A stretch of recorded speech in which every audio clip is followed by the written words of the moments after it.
3, 2, 1.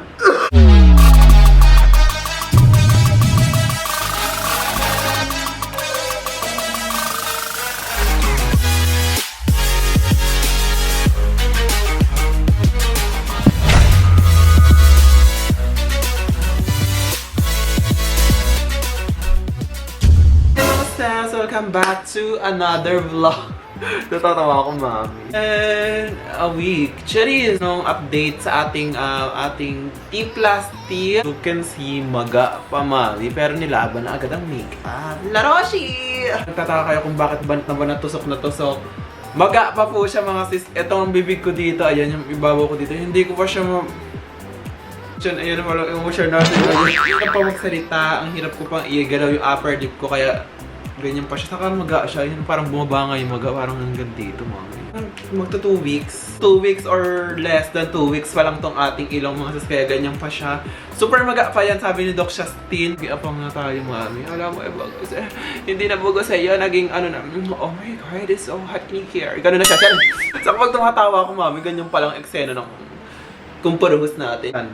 Manhid, mami, pati nga noo ko dito, parang hindi ko siya maramdaman. Ewan ko ba't pati ito na manhid. So anyway, tayo, Q&A sa ating vlog. Malamang, magko-Q&A update tayo sa ating kineme. Kasi hindi ako nakapag-update na after nung aking T plus T journey dito, mga sis. Ang dami na nagtatanong update sa ganyan, sa ganyan vlog, sa ganyan vlog. Eto na sis! Basta ako ng question sa ating Instagram and Facebook, mga sis.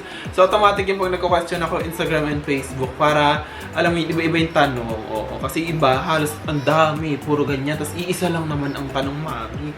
So, nag-ihiwalay tayo para alam mo, may mix and match. Today's video, let's go! At sagutin na natin ang mga katanungan yung mga sis about Retoke, about my update, about my life. Yes! So, let's go! Huwag nyo nang pansinin itong labi ko dito kasi di ko pa siya masyadong talaga magulo. Huwag nagbabawang ito ko ng mga birds or birds. Galing kay Bricks Versuela. Balakang naman ni. Nagdesisyon na naman sis. Hindi ko siya priority or hindi ko pa siya naiisip. Gusto ko siyang gawin pero ayoko nung inject na ano kasi sobrang hirap, sobrang sela nung aking skin, mga sis. Hindi ko alam kung tatanggapin ng katawan ko yung inject for retire. Hindi ko siya naiisip ngayon. Kung naisip ko man siya, gusto kong BBL o kaya yung hydrogel, ganun yung natutunaw din. Galing kay King Alan Agdepa. How much po inabot ng transformation journey nyo? Eto, sobrang dami nagtatanong din nito. Ba't ang gastos mo para lang sa Retoke?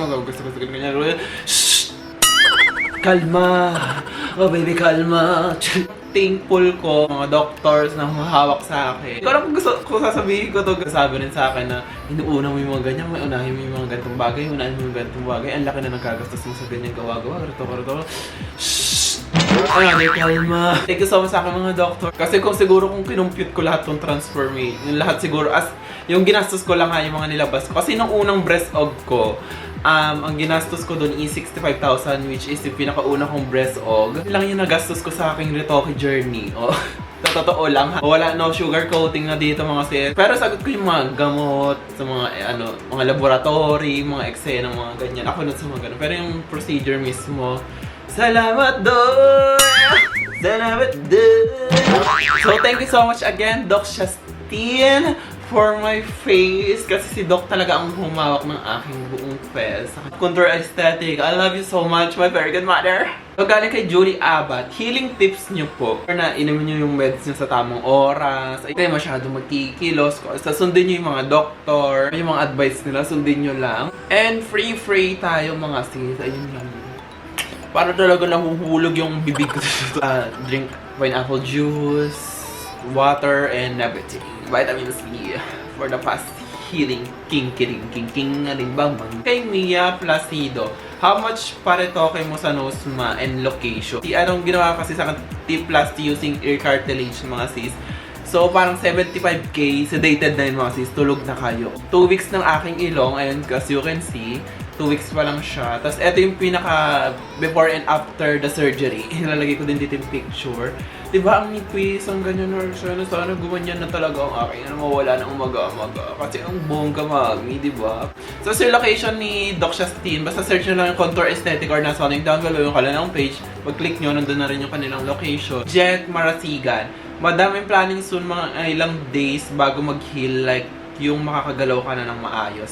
After 4 days, medyo makakakilos ka na, pero bawal ka magbuhat-buhat. Basta wala lang mga pressure na buhat, baliin na mga bukas ng gano'n din. Kaya rin naman na, actually, after nga ng operation, pwede ka nang walk-walk. Basta wag ka lang talaga magbibuhat ng bibigat. Yung talagang healed 6 months to 1 year. Mararamdaman mo yun kapag naging normal na yung paggalaw ng bibig mo, ay nangangati siya. Galing kay Marian. Do you feel dissatisfied with the result sometime? So, sabihin na natin overall. Ang booking ko ngayon, 70% kung gusto. Ano naman something, parang nagkaka-capsule na naman tong may aberya ko before. Ito kasi sobrang lambot na. Ito yung may aberya dati, parang medyo, oh my god. Okay naman siya. Laban pa naman siya. Yung sa aking fest, satisfied naman ako, oo. Ako lang talaga dito sa aking ilong pais. Sobrang ganun pa niya. Kasi huhupa pa talaga siya. 3 months to 6 months, doon mo talaga daw makikita yung pinaka talagang liit na ma-achieve na parang Marian Rivera. Ganun. So far so good. Ito galing kay Ford Bricks Balde. Bakit po kayo magpa-enhance ng ilong? Sana po This love you, Ate Jan. Actually, last year ko pa ito gustong i-push. Pero ngayon lang ako nakabigyan ng schedule ni Doc na may bako-bako yung dito ko. Yung hindi pantay. Tapos medyo ilong ko medyo pa ganun kasi. Tapos maliit. Parang may something sa butas. So sabi ko, parang gusto ko rin ng tip lang. Pero ayoko ng implant. Ito galing kay Sheldon Bernardo. Na-curious lang po ako kung same pa din ba ng itsura ng tenga nyo nung tinanggal ang cartilage. Cartilage, nakikita nyo ba? Ayun ating ano, meron pa akong dito, sugat. Sabi ni Doc, bawal pa ganun baka marong. Medyo may pasa at redness dito sa around siya. Ang ganda, di ba? Walang bukayo. Dito kumuha si Doc. Ayun, ito yung tahi. Dito niya binuksan yan Di ba hindi masyadong bukayo? Kasi parang dumi lang tignan kasi nga parang may pasa-pasa pa siya. Pero ayan siya, dito yung alam niyo, nakakapa ako siya. Ayun wala nang buto yung gitna. Etong gitnang yan. Parang ito na lang yung may buto, tapos din dito ito. Wala na, mami. Ayun, nararamdaman ko, alam buto. Good, wala namang nangyari sa tenga ko. Diba? Ganun pa rin. So, galing kay Julia Lapina. Hala, totoo ba? Nagparetoke ka, ma? Actually, hindi. Wala akong pinagawa, sis. Ano lang yan? Kaya naman ganyan yung aking fest. Kasi nagpa-facial ako. Facial lang yan. Charas! Kay Luis Acena, hello me! Ano pinakamasakit na retoke for you? Actually, hindi naman siya masakit. Siguro ang comfortable lang yung feeling. I must say, siguro sa buging, hirap talaga tumayo. Minsan may parang biglang may gano'n na face. Oh, ito pala. Itong ating ear cartilage. Ito yung nararamdaman ko talaga pumipintig. Stop yun. Charis, sabi nakararamdaman ko, mami. Alam mo yung sakit niya, tumitibok, tapos parang pati ulo mo masakit. Yung talaga na pa-aring king-king ako, mami. Saka yung sa labi pala, ang comfortable feeling lang kasi nga nasa bibig siya. Kay Nard Monroe, how to avoid being stressed after surgery and is those normal to feel it? Yeah, ako post of anxiety. Inamats talaga ako, mami. Kasi nga parang matagal yung healing process ko. Tapos maraming mas magain, mas madugo. Kaya minsan natotrauma na ako sa mga bagay-bagay. Lalo na sa buging, di ba, natrauma ako ng bongga dyan. Kada retoke ko tuloy parang iniisip ko, ginawa nila Muji. Sabi ko kasi nai-stress ako, parang naansya na naman ako, mami, sa mga pagaling-pagaling na ganyan. Sana na ako sa Tagaytay. Kami stroll. Alam mo, parang malibang lang ako, mami. Saka kailangan ko din kasi mag-walk-walk. Magto 2 weeks na ako nakahilatsay nang dito sa Balor. Buti nandito si Carlo, taga-balot ng mga natin order. Siyempre natin mga perfume, Ate Shiro.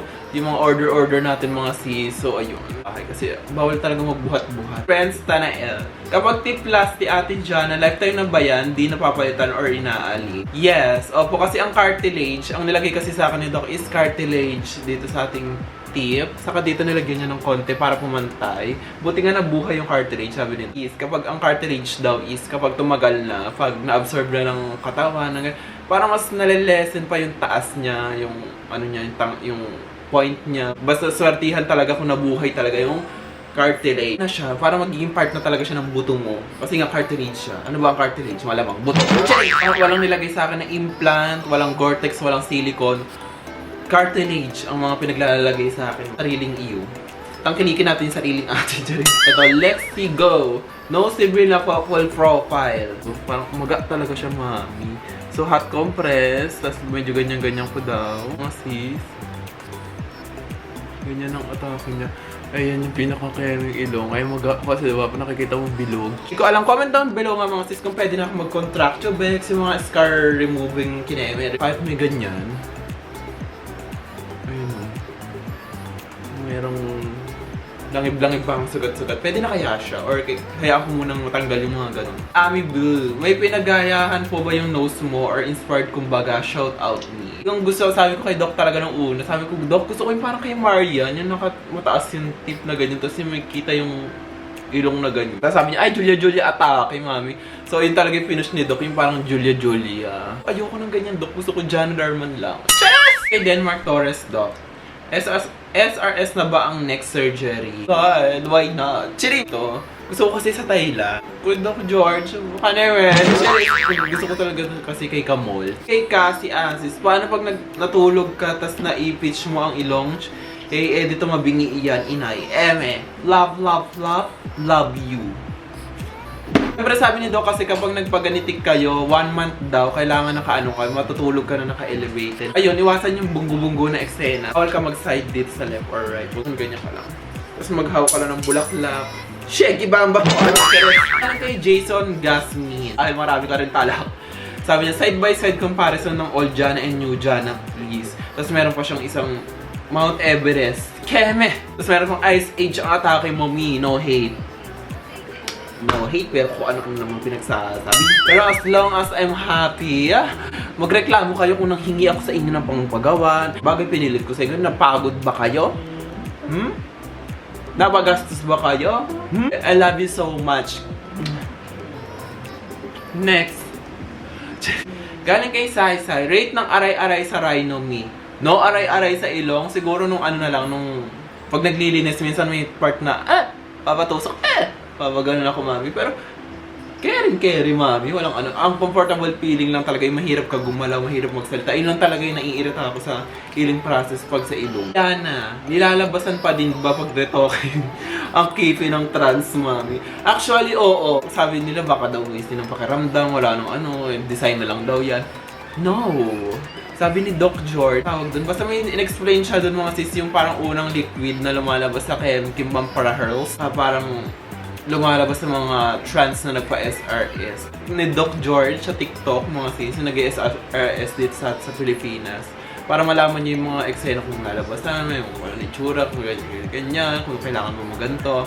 Bongga, manood kayo ng mga content ni Doc. Pandolfib. Hello po, saan po bumili ng mga hormones? Bumili ako ng hormones dati kay Mami Gels, HRT, Ann Patricia, Mami Inchang, Mami Rui. Saan po ba ako nag-order? Mark Dayan Duarte. Hindi ko alam kung ano ng pangalan niya ngayon. Basta kay Mark Dayan, dati ako bumibili ng mga hormones din. So, ayan, mga legit yung mga yan. Kaya kay Curvish, how much po ang Barbie forehead, ma'ams? And how long po maglalas? Isang taon na ba to sa akin? Itong noo ko, Barbie forehead. Buong-buo pa siya, mga sis. Ayan o. Diba? Wala nang chismis. Oh my God. Parang naka 35 or 30k na sila. PM na lang kayo sa page. Hindi ko na alam yung presyohan ni Doc. Pero alam ko nagtapos na kasi yung promo niya na 25k. Sabi sa akin nung last. Pero bongga ang fillers ni Doc. As in matagal mawala. Hulmado. Doc Justin Contour Aesthetic. Need po ba medyo malaman yung dede kapag nagpabuging? Actually, mas okay naman kahit walang laman. Pero mas bongga kapag may laman ang inyong rest or merong kayong bahay charinda, para mas malambot, mas babaihan. Voice augmentation please. Ayan na lang kulang sa'yo. Marami ako nakikita flight attendant ng trans. Voice augmentation, mami, ginawa mo naman buging yung aking lalamunan. Siya na magiging lagay ng silicone para maging augmented. Parang atake bullfrogine o hindi ginawa suso ang ating ano. Hindi po ino-augmentation yung ano, feminization, voice feminization kasi ang tawag doon, mami. Para kasi keepin yung ating vocal kineme. Para maging, oh my God! Ganon. Bakit medyo para bumababa ang Barbie forehead mo, me, like not elevated? No offense me. Actually, may nagsasabi pag naka-side view, yung parang nandito na daw yung ano ko, silik. Ay, yung antag ito, fillers, parang nandito na daw. Actually, tinanong ko kay Doc kung bumababa daw yung fillers. Hindi naman daw yung talaga fillers na talagang babagsak siya ng gun. Muscle. Sabi din ni Doc na ni Lindsay dati, super sila yung muscle. Ano matawag? Basta muscle daw yan yung sentido. Ayun o, atigas nga siya yun. Ano daw yan yung muscle? Kailangan daw dyan is Botox para kumalma siya, humantay ng ganun siya ulit. Mataas in talaga dati yung feeling. Ito talaga yung matapang sa akin, kaya may lubog akong ganyan kasi nga more on galit ng noo ko dito sa ganyan. Yung pinaka-muscle niya, kailangan i-relax. Hi sis, ask ko lang if nag-stop ka mag-take ng hormones prior to your rhinoplasty surgery. Actually, nag-stop na ako 1 week time na naghinto talaga ako sa hormones. Parang sumabay na rin siya. Para ma-detox yung katawan ko sa mga pinag-iinom ko mga gamot-gamot. So, pwede naman yatang hindi, but I'm not sure. Pero tanong niya lang sa doktor niyo. Kasi nga, mas less yung madugo kasi kapag mataas yung hormones kineme mo sa katawan. Kaya binabalance ko siya, ini-stop ko muna para iwas madugo. Ganun ang sabi. Kasi sa mga nagsasabing, mas maganda ka dati nung konti pa lang okay napapagawa ang buo. As long as I'm happy mga sis, quiet na lang support na lang kayo. So, opinion nila yon kung siguro doon sila nagagandahan sa itsura ko dati, sa mga wala pang eksena ganun. Okay, sige, pero ako gusto ko kasi ito Gusto ko maging iba, new look sa 2024, ganan. Parang maiba naman. Kasi ako, an explorer ako sa mga bagay-bagay. Naiiba ang mga eksena natin taon-taon para pag nababalikan natin dati, ala, ganito pala itsura ko noon sa lang ulol, no? Parang tayo ng ating vitamins and ating shiro. Actually, kapag nagpa-surgery kayo, kailangan nyo ng gluta, vitamin C, stem cell. Ito yung mga pinag-iinumin ko mga sis. Ito, paubos na naman siya mga sis. Itong ating BioPlus stem cell mga sis. So, available sa ating Shopee account itials mga mi. Kaya mag-check out na kayo. And ating mga perfume, don't forget. So, ito yung mga iniinom ko din after ko na mag-antibiotics. So, nag-inom ako ng mga gluta, more on vitamins, and itong BioPlus stem cell. Actually, nakatulong siya para mas mabilis yung aking pag-heal. Kanina sabi nung nagpunta ako ng RBS, sabi, ba't parang hindi ka naman namaga? Sabi ko, mami, hindi ba namaga yung ganyan? So, di ba, siguro feeling ko na lesson din dito sa aking mga inom na glutathione. Apakaganda kasi na itong antioxidant mga sis para ma-refreshen and ma-rejuvenate yung ating mga cells. Lalo na itong ating, ang sarap ng tulog natin, mami, pag nag-iinom-inom tayo ng ganito, lalo itong BioPlus stem cell mga sis. Iwas cancer, magkaroon kayo ng mga sugat-sugat. Mas mapapabilis niyang ma-repair yung mga ating mga damaged cells. So kung gusto niyo matry ito mga sis, punta kayo sa aking link down below. Nandun yung aking TikTok shop and aking Shopee. Labon na po sa aking Shopee account mga sis. Ayan ang ating fame. Inspired po siya sa Gucci Rush mga sis. Apakabango na ito, dahil ito yung current na favorite ko na perfume as of the moment. Hindi kayo magsisisi kung nagustuhan niyo yung so expensive and heavenly body. Mga sis, mas mabibetan niyo to. For me lang, ayun na nga, this is my 2 weeks post-off. Kasi di na ako nakapag-vlog after nung aking kineme. So, ayan na siya mga sis. Ayan, maga pa yan, mami. Hindi pa nga ako masyado naka-full glam kasi nga iniwasan ko ang mga Julong Everlast. Tusok na tusok pa siya, pero dead ma, kalma muna tayo. So, ayun na nga mga sis. Thank you guys for watching. Sana nag-enjoy kayo dito sa ating vlog. And don't forget to subscribe, like, and share. See you to my next video. Bye. Go.